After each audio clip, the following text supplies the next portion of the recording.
Get started with Elk County Prison Board for August 7th, 2025 with the Pledge of Allegiance to the flag. I pledge allegiance to the flag of the States of America and to the republic for which it stands, one nation under God, indivisible, with liberty and justice for all. Okay. Then thank you once again for being here this morning. We do have, agendas prepared in email.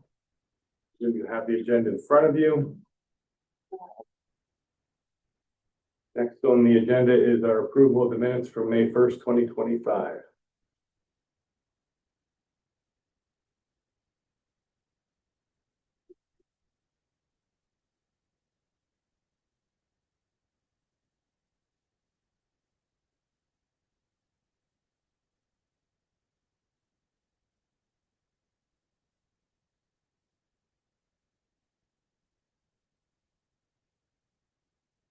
Make a motion to approve the minutes. Approve the minutes, second by Commissioner Bauer. All those in favor, please start by saying aye. Aye. Any opposed? The agenda has been prepared. Any additions to the agenda? Hearing none. Seek a motion to approve the agenda as prepared. So moved. Second. Moved and seconded. All those in favor, please signify by saying aye. Aye. Any opposed? We have no visitors this morning, so no comments from visitors concerning agenda items. And correspondence. Bills are listed. Usual bills. If there are questions, I'd seek approval for payment of bills, please. So moved. I'll second that. Moved by Commissioner Barclay from the GA Grove. All those in favor, please signify by saying aye. Aye. Any opposed? Moving on to business, item number 1 is the warden's report. Good morning, thank you. Trying to be brief this morning. There's really nothing, I guess, noteworthy to vote on. I would like kind of been a quiet summer. Been busy, but knock on wood, kind of quiet. As of 8 o'clock this morning, the total population for the facility is 50 incarcerated individuals. The average daily population for May was 50, June was 54, and July was 48. So we're basically double where we were last year at this time in terms of population. The female population has been averaging around 11 a month. We currently have 11 female inmates in the facility. We have 2 inmates transferred out to other facilities. They're both in Jefferson County, 1 female and 1 male. Or yeah, not Jefferson, I'm sorry, Center County. The total number of inmates booked so far this year is 192 compared to 177 this time last year. So we're up a little bit. We released 28 inmates in the last month with a total of 172 releases so far this year. Just something stands out. We released 8 yesterday alone. We had 3 go to state prison, 2 go to rehabs, and a few more got out. So 8 inmates in 1 day. So it's been kind of busy. We had some new hires. We had some promotions and a few people leave employment since our last prison board meeting. Lacey Johnson was a full-time corrections officer. She separated from employment on May 11th. I'll try to keep these in order by date-wise. We hired Salida Park to fill a vacant part-time corrections officer position. Salida was hired on May 12th. She's from Ridgeway, and she's actually a retired TSA agent from DuBois Jefferson Airport. She retired from there after 30 years of service with the TSA. So we're happy to have Salida. Devin McGrath separated from full-time employment on May 16th. That opened the door for Corrections Officer Kiara Shower to be promoted to full-time status. She was able to move up on June 1st to full-time status. And Kiara was one of our college students that we hired several years back, and she came and she worked summers for us. And then she graduated college and she was able to be promoted to full-time. So we're happy to have Kiara as a full-time employee. With Brady DeMonte was promoted to full-time status effective June 1st. He's a nice young guy. He's from the Brockway area. We're happy to have Brady on as a full-time employee now. We were able to hire Corey Bennett on June 2nd. He was hired to fill a vacant part-time corrections officer position. Corey's from St. Mary's. We had two cooks leave employment. Kathy Baumgratz resigned her position as a part-time cook on July 2nd. And Nikki Abbey separated from employment as a cook on July 3rd. That opened the door for part-time cook Randy Hoffman to be promoted to full-time status. Randy's from Ridgeway here. We're thankful to have Randy. We were able to hire Jessica Plants as a part-time corrections officer. She started on July 7th. She's from Johnsonburg. And as many of you know, Harley Thompson. Harley Thompson's able to be rehired to fill a vacant part-time corrections officer position, starting on the 16th. And most of you guys know Harley's from St. Mary's. We're currently seeking a to fill a part-time cook position and part-time CO positions. We haven't really been receiving a lot of applications lately. The kind of applicants have dried up, I guess you could say. We're not getting a lot of people applying. So we're hopeful that's going to turn around, but I think that's kind of standard everywhere you hear these days. Not too many people are applying to work.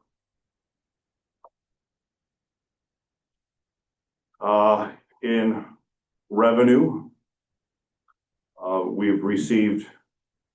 we've generated $7,260 from housing out-of-county inmates since January 1st. We're currently housing 2 inmates from Cameron County, 1 male and 1 female. We had another one last week, but he ended up getting out. So we're getting more inmates from Cameron County. And it's kind of offsetting the 2 that we have housed out. So if you think of the income that we're spending or the revenue we're spending to house 2 out for whatever reason, those 2 are kind of offsetting. So it's really not a big loss, I guess you could say.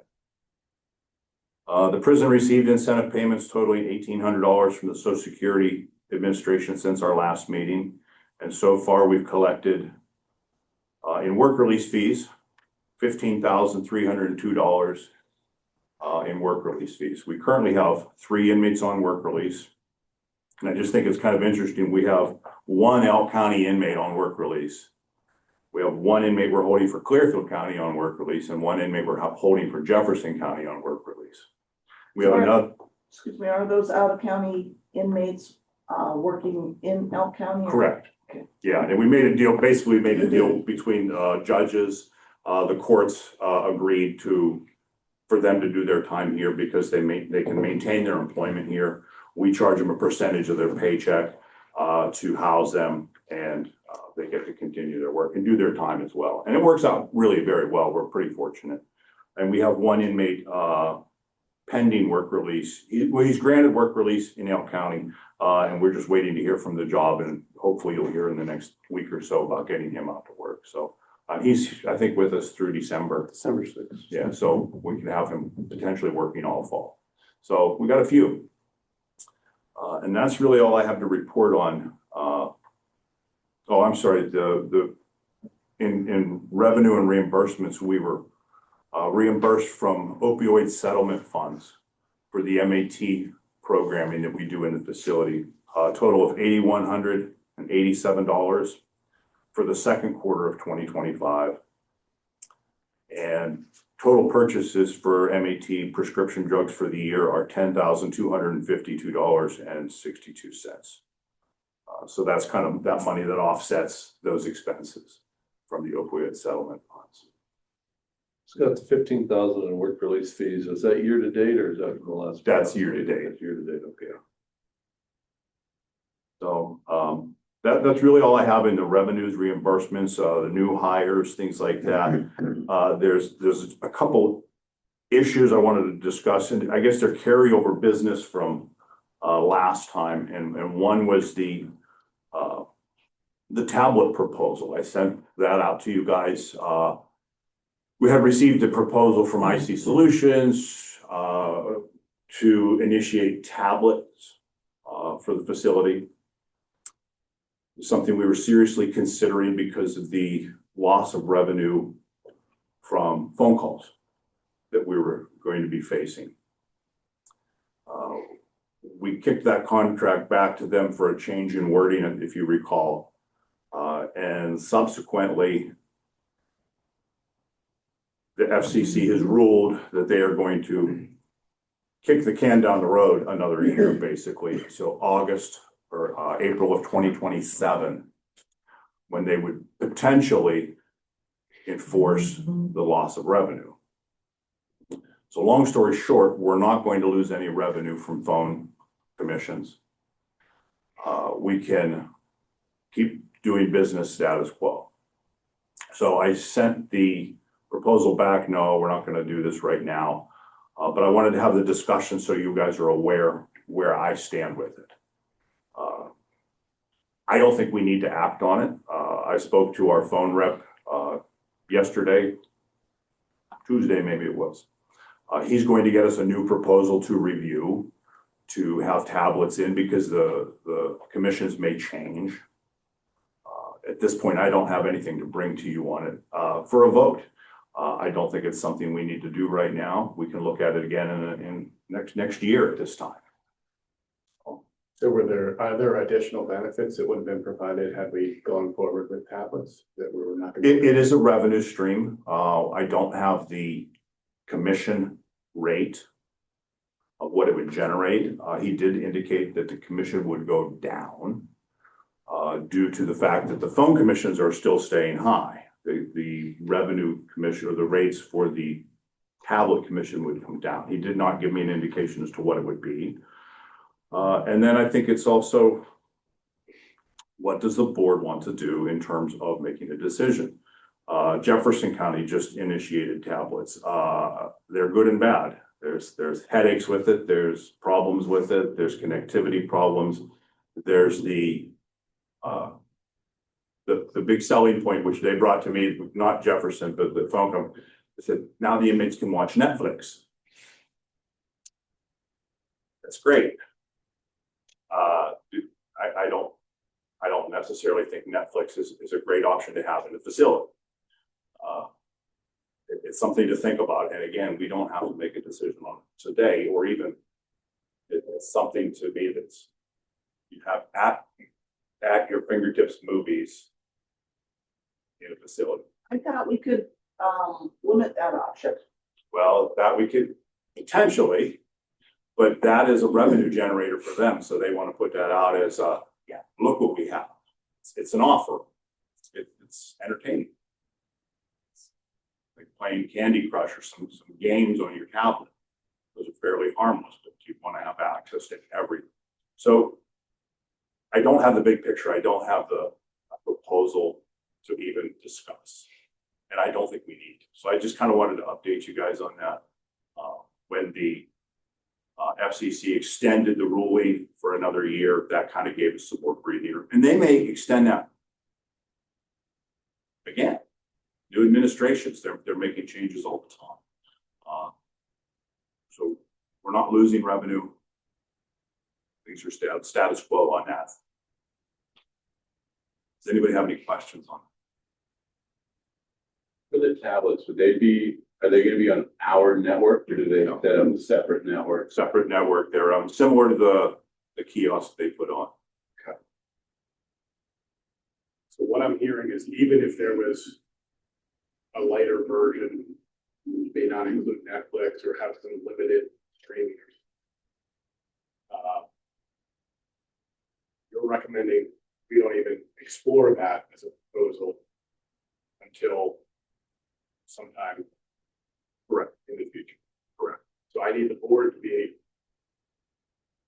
okay with that or not, because I think we've discussed the possibility, and I don't even know, but I know heard from counties where I thought tablets were used as a method of babysitting the inmates or keeping them occupied, or even to the point of closing a door and what we had to do a lockdown. Staffing, hearing, at least had heard that that was an option. I don't know if that's true, that's common practice, or if it's something that would even be something that Elk County could do. I think that was an instance where that was brought up due to detrimental staffing issues. They didn't have staff to staff the facility.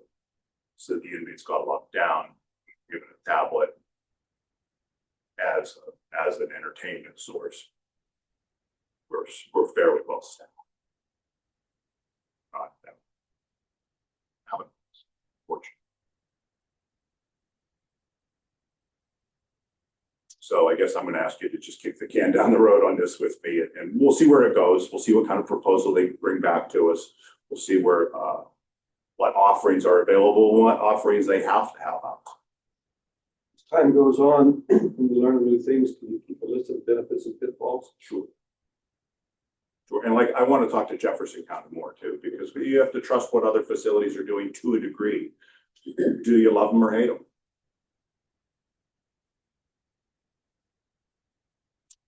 With that discussion, part of the revenue going away was to enable inmates to have free calling. That was an FCC ruling that inmates were going to have essentially free calling.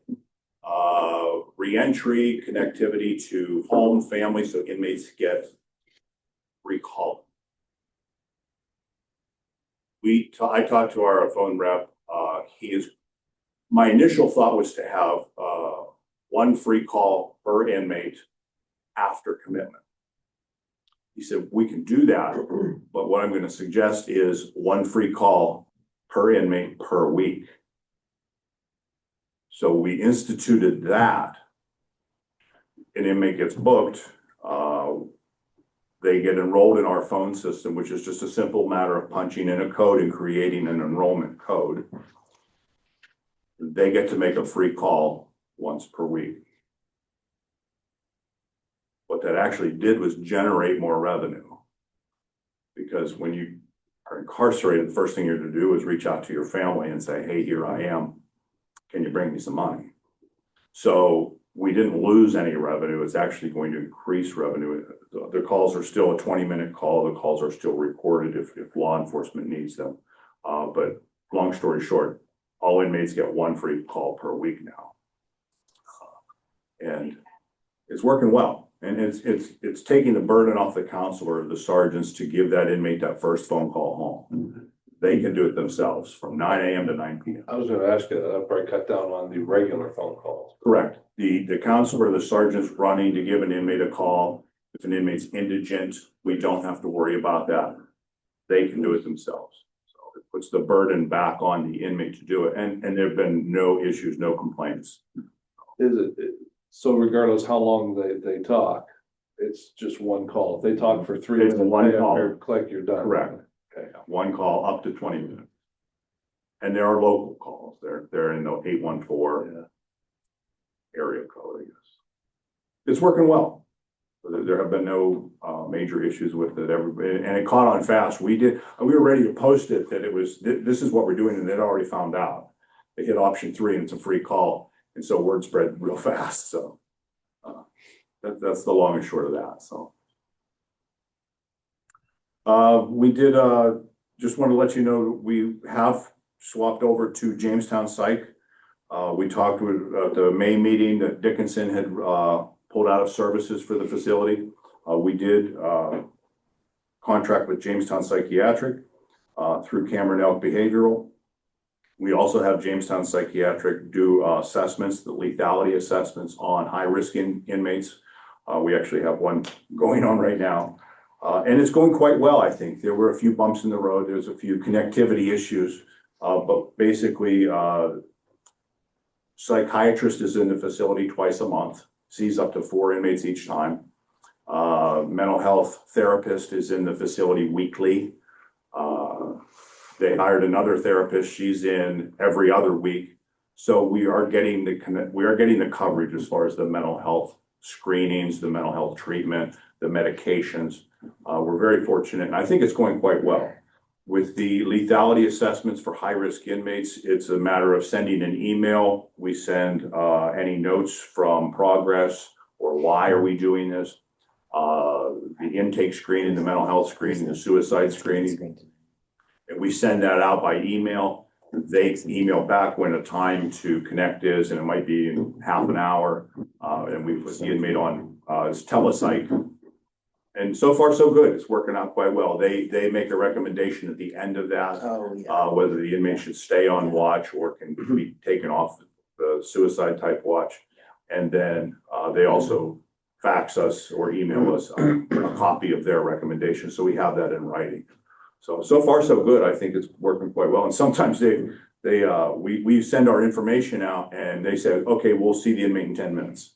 Oh, okay. So we have to kind of hurry and get them up. I think it's going pretty well. Do you agree? I agree. How's the evening and weekend? We're not doing evenings at this point, and we haven't had the need of one on a weekend. We're ending at 4 o'clock. If we went above and beyond that 4 o'clock, then they were gonna charge us that overnight rate, that daily rate. If So you you'll recall. you guys will just schedule that in the morning? Exactly. We had one occur last night and we scheduled Rodney sent an email question at 5 to 8 this morning, and 15 minutes later they responded and they got it scheduled. So you're still able to meet the 72-hour? Oh, yeah. The policy where they must be seen 72 hours. Yes, That's happening. yeah. It hasn't gone beyond half an hour yet, except for last night it went over. So this morning I sent an email, I just read my email and he wants him to sit there, so he'll see him tomorrow. Which happened one other situation. Yeah, it happens, but that's the doctor's call. Right, exactly. As long as the doctor. They were notified and. And he gave you the recommendation, let him sit. I'll see it. And he has the information because I sent the mental health screening and then I sent staff reports. So based on that, he wants to let him sit. So far, so good. It's pretty slick. And if they're extending us a watch, a suicide watch, they will tell you that, hey, I want to keep them on. I'll see him at So he 3 extended, days. the last one I did, he saw him on a Monday morning. Said let's reevaluate on Wednesday. So we kept him on watch until Wednesday. And then other times immediately.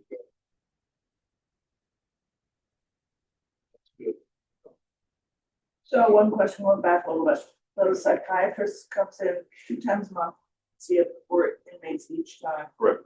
Then you said, who comes in weekly? They have a therapist. Therapist, I was thinking health. Yeah, a mental health therapist. She comes in every Friday. She's also been coming on Wednesday, so it's kind of hard to keep track of what day she's there. But she's there every Friday and she's there all day long. Then they have another certified registered nurse practitioner. She's there every other Wednesday. Was the therapist, when she's there all day long, busy all day long, Oh, yeah. She'll see 9, 10 inmates. at their request or at your suggestion? Both. Either.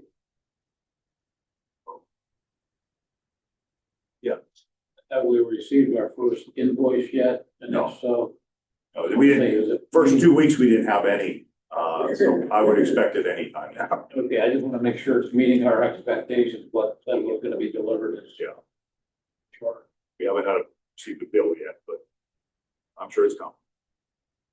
So far, so good. And then finally, I wanted to talk about, it was mentioned to do a prison policy review with Marie Jones. Yes. Did I interrupt you? Yeah. Going back to the bill.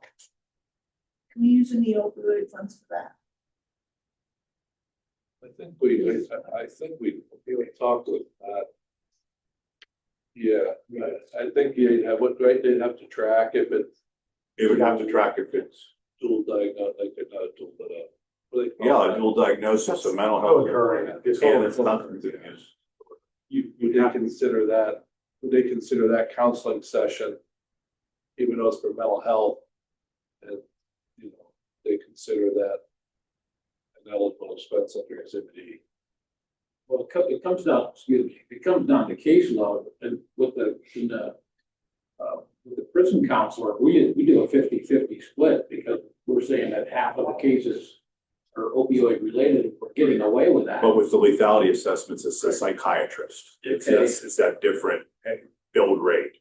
and the tripping mechanism would have to be substance use disorder first. So I don't know how it works, but I'm presuming if it's mental health, that's gonna be, Right. that's the gateway. The doctor's looking at you as someone who's depressed and anxious or whatever. Correct. So it would not qualify as an opioid.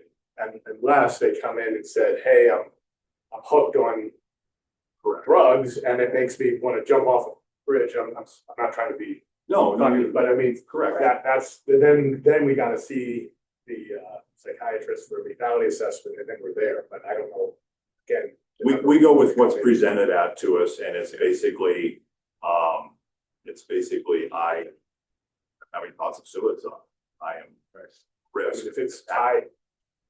So you it's can slip something through to the keep an eye keyhole. on. If you slip For through sure. the keyhole on an Opioid opioid funds. drug, Left. that then gives you the broader mental health, Right, fallout, we're there. But it can't be the other way around. I think the example would be, Scott, correct me if I'm wrong, Matt. If an inmate comes in and they're showing signs of withdrawal and you're doing the standard thing, locking them down, watching it because of withdrawals and 12 hours later, like, man, I can't do this anymore. I'm gonna kill myself. I did it. And then you put them in front of that, something like that might be an opioid. But you'd almost have to create a separate bill for that separate, You'd have to let us know that. right? Because they're gonna send us one bill. Right, but you'd have to let us know that, hey, this person clearly could probably fall under the opioid settlement funds to pay for that. Somehow then they could be broken out. Yeah. You don't have to worry about, we could break it out here, you know what I mean, where $1,000 is gonna go for these inmates and then that little amount will go for that particular inmate. So You that, gotta have- Yeah, we can kind of keep an eye on it, but Yeah, you gotta have the backup, because we do get audited, they're gonna come back and say, okay, show me those records. So you're gonna have to have something to substantiate what you're asking them and it for. has to be opioid only, it can't be like Methamphetamine. meth or crack, or it has to be opioid only. but isn't that, I'm oversimplifying here, but wouldn't that be opioid, addiction be stamped on their file somewhere? no, Oh, really? not necessarily.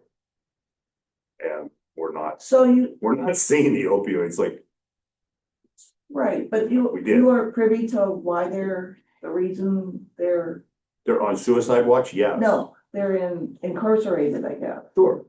I mean, like alcohol, DUI. What if we get DUI funds? So you don't know if they're an addict or not. I mean, you can probably tell, but it's not. Yes, in their we chart. do, but it's not always clear cut opioids. And it's not always the, Trying to make it more simple than it is, I guess. yeah, and even like in today's instance, I can tell you right now, it is not. Okay. But, some of the other ones, I guess if you want us to track it individually, we can try. So maybe just keep an eye open and see if that's something that's easily tracked. If it's a horrible thing, don't waste your time, but, Is the juice worth the squeeze? right, exactly. No, I believe we're gonna get a bill and pay the bill and move on. Well, the bill would be itemized by inmate, right? Should be. So, I mean, then if you know this guy's a lunatic and he's, Yeah. been on opioids for the last 10 years. Yeah, we've had some difficult What inmates in the start? last several weeks, some difficult situations. And a lot of times they won't even do an evaluation until 3 or 4 days in, until their minds are clear, and then we're basing it on our mental health screening. Correct. Right, that is true, yeah. You know what I mean? Which is done by the counselor, And the intake which we officer. already get the 50% reimbursement for. It kind of seems like we're talking about withdrawal symptoms versus the mental health screening. Makes sense. No, you're right. It's Yeah. based on the mental health, what they are presenting mental health wise, so. Okay. Yeah. Okay, and then just the final thing I wanted to talk about was the prison policy review, which is an option that we've opted into with CCAP. Marie Jones, we sent her all our policies that she requested back in late March. She got in touch with me yesterday. She's planning on coming September 22nd to do a walkthrough of the facility and to review any policies, issues. I haven't heard back. I basically, said to her, I assume no news is good news with the policies. If there was a major issue, she would have let me know. We also had a consultant come through 2 years ago and reviewed all our policies. The state reviewed all our policies. I think we're probably pretty comfortable there. So Marie Jones will be up on the 22nd of September at this point. We'll let you know how it goes. I think that's all I got. I said it would be quick. Would there be any benefit to me being involved in that or having? I'll ask her the board, as a board chair? if you'd like. I mean, You're more than welcome, let's say that, but we're gonna do a walk through the facility with her. I imagine she'll look at our staffing and our layout and it'd be a half an hour walk. See, I'll let you know if you'd like to be involved, feel free. she asked for a lot of information and she's had it for a long time. What is that? We've got no kickback, no feedback otherwise, so. Going with no news is good news.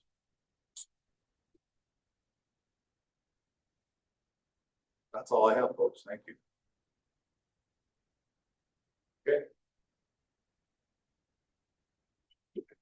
Back. Accurate. All right, so, thank you, Ward. Under, good of the county, anything from anyone? Just real quick, I imagine that in this month after this meeting that we're gonna have a higher jail population going forward because of the court canceled 2 of our normal hearings in the month. So I think that we're gonna have, we normally like our normal criminal miscellaneous day with probation revocation, people are released. That would have been the 15th. That was canceled. We don't have one this month. And then we were supposed to have a return day on another one on Monday, and that got canceled, and we only have a half of one at the end of the month. So I just imagine we'll have higher numbers than we normally have. So that's why. So Thank you. So just understand that the people that you brought in that can't be seen to do, Correct. so we're kind of, I'm gonna be pejorative, but we're like bottlenecked in a way. Yeah. Until we get through that, or these people are backing up. They're coming in, but they can't go out. correct. Yeah. Normally we have set dates every month. For some reason this month they were canceled, so we're not gonna have as many people leaving as we normally do. So And I guess back to jail populations, I mean, lower than last year, but if we look over 3 years or something, was last year just a bit lower, it's gonna go up because the last 3-year average is probably closer to what we have this year, and last year was sort of an anomaly. I try to pay attention to the average length of stay. When I started, the average length of stay was around 60 days.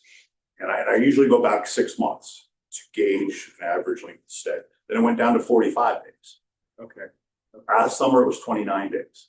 Well, I think a lot of it might have to do, you might be able to comment on the sentencing guidelines change. For sure. We knew it was gonna turn around and come right back. Right, and now it's starting to increase. So the Prison Reform Act is failing, basically, like they've had all their chances they've got, and they're still doing what they're not supposed to do, and now that's it, you're at the end of the road, you're in. Right, probation's committee for it because they gave them the committee and, yeah, we'll go a week and we won't book 3 inmates and the next week we get 14. There's no real rhyme or reason to it. The state, like you said, from the state, they're gone. They left yesterday. Yeah, it's just.